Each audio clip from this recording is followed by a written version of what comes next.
ડોડા સરસ મજાના આમાં બાફી નાખેલા છે. આદુ, લસણ અને લીલા મરચાં છે. કાશ્મીર મરચું છે એ આપણે થોડુંક નાખવાનું છે. બાજરીનો રોટલો સરસ મજાનો સડીને તૈયાર થઈ ગયો છે.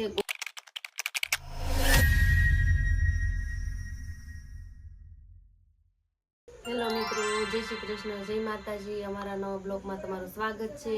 અને કેમ છો બધા? એમી પણ મજામાં જ છે ને તેમી પણ મજામાં થશો. અને આજ અમારે બનાવવાનું છે આખી મકાઈનું શાક.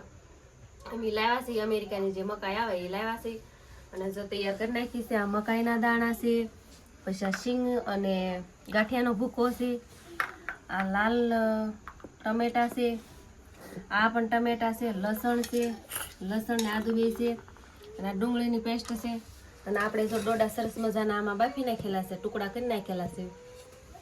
અને સરસ મજાનું આજ હું પહેલી વાર શાક બનાવું છું. મેં કોઈ દિવસ બનાવ્યું નથી, પણ બધાએ બહુ વખાણ કરે છે કે બહુ સારું બને છે. તો આપણે જો બનાવવાનું છે, અને મને જેવી રીતે આવડે એવી રીતે હું બનાવવાની છું. મેં કોઈ દિવસ બનાવતા પણ નથી જોયું અને કોઈ દિવસ ખાધું નથી. આજે આપણે પહેલી ટ્રાય મારવાની છે.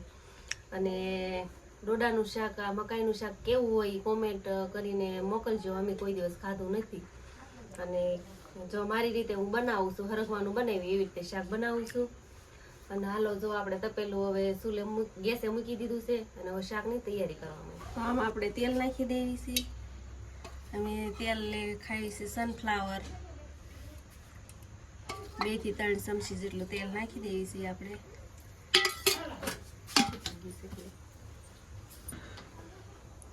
અને 1 ચમચી જેટલું આપણે દેશી ઘી લેવાનું છે, કેમ કે ઘીનો વઘાર સરસ મજાનો આવે છે. એટલે આ જે ગાયનું ઘી છે એ ઘી નાખી દઈએ. બટર ન હોય એટલે ચાલે. આ ઘી નાખી દઈએ એટલે સરસ મજાનો વઘાર બેસે ને અને સુગંધ પણ સારી આવે છે. તો આપણે આ જીરું નાખી દઈએ છીએ 1 ચમચી.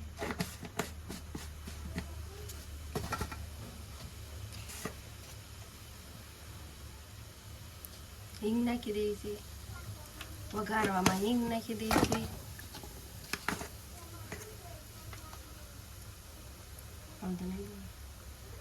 જીરું નાખું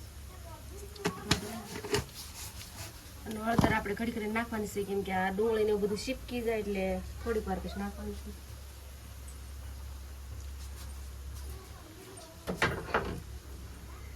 આમાં આદુ, લસણ અને લીલા મરચાં છે એ નાખી દઈશું.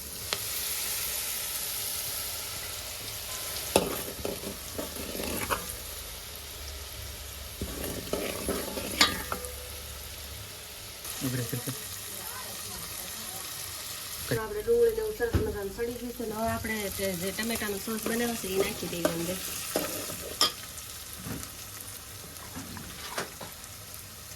એક વાટકો આપણે ટમેટાનો સોસ બનાવ્યો છે. નાખી દઈએ સ્વાદ મુજબ. ડોડા બાફ્યા હતા એનો જ નાખ્યું આપણે. મકાઈ બાફી હતી જે આપણે બાફેલા મકાઈના દાણા હતા એને આપણે કાઢી લીધા હતા. એ આમાં નાખવાના છે. થોડાક સૂટા અને થોડાક કાપેલા હોય એ નાખીએ એટલે સરસ મજાનો સ્વાદ આવે છે.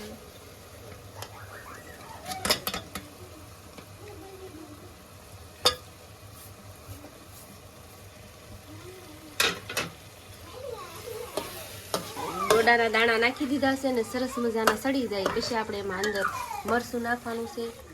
ઘડીકાને આપણે ઢાંકી દેવી. આ કાશ્મીર મરચું છે એ આપણે થોડુંક નાખવાનું છે, કલર આવે એટલે. અને પછી બીજું ઘરનું મરચું ખાંડેલું લસણમાં છે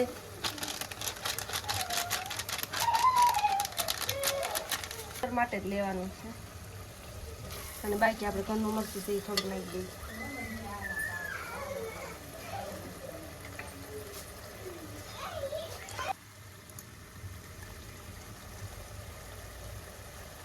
આપણે ઘરનું ખાંડેલું મરચું છે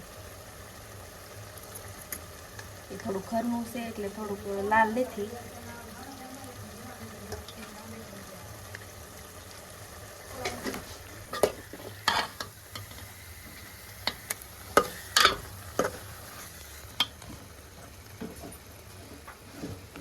તો મરચું સરસ મજાનું સડી ગયું એવું લાગે છે આપણે.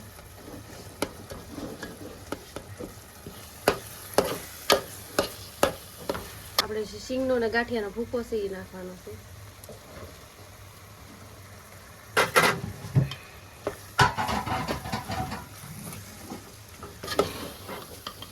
આપણે આમાં પાણી એડ કરવાનું છે.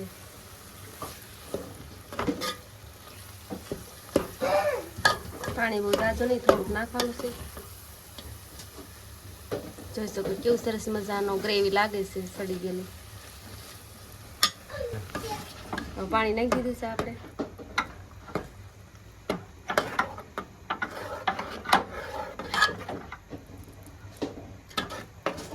જાડું જ રાખવાનું છે રસવાનું. ડોડા છે એ નાખી દેવાના છે. મકાઈ આપણે જે મકાઈ છે ને એવું નાખી દઈએ આમાં બાફેલી.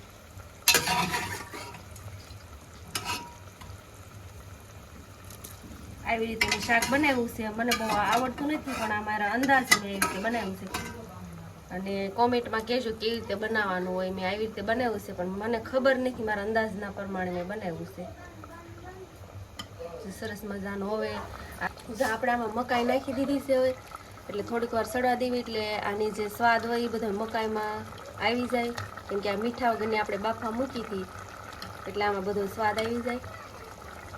અને આપણે થોડીક વાર હળવા દેવાનું છે. હવે જો સુલે આપણે મકાઈનું શાક સડી ગયું છે, સરસ મજાનું તૈયાર થઈ ગયું છે. અને હવે આપણે બાજરીના રોટલા અહીં સુલે બનાવવા માંડીએ છીએ, દેશી સુલે.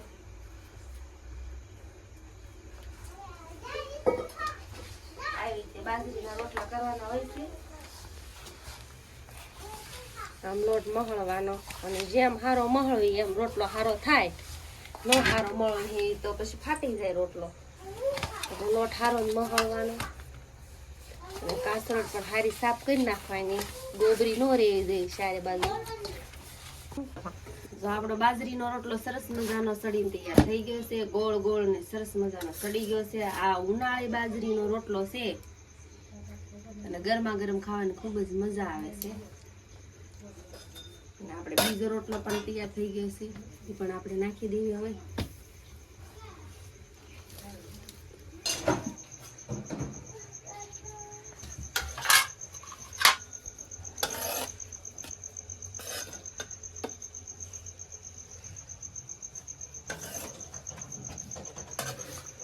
તો આજના વિડીયોમાં એટલું જ તે. હવે ફરીથી નવા વિડીયો સાથે ફરીથી અમે મળશું. ત્યાં સુધી બાય બાય. સીતારામ.